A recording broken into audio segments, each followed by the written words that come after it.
有一日嘅早晨，男太空人 Leo 同埋女太空人 Luna 着上咗厚厚嘅太空衣，準備乘坐火箭飛向太空。佢哋嘅任務係探索月球，並為未來嘅星球旅程做準備。3、2、1，發射！火箭升空咗。Leo 同 Luna 感受到火箭嘅震動，隨住火箭離地，佢哋進入咗冇重力狀態。Leo 好奇咁翻咗一個身，發現自己好似一條魚咁漂浮喺空中。Luna 開心咁笑住話：呢太神奇啦！透過太空船嘅窗戶，佢哋睇到咗一個美麗嘅藍色星球。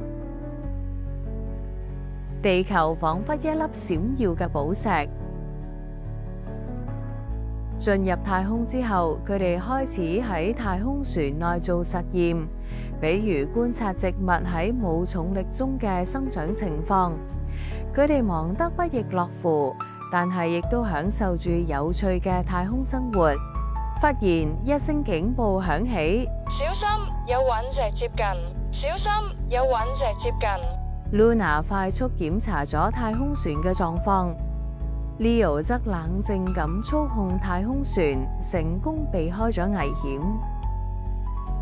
太驚險啦！ Leo 擦咗擦額頭上嘅汗。經過一整日嘅旅程，佢哋終於到達咗第一站月球基地。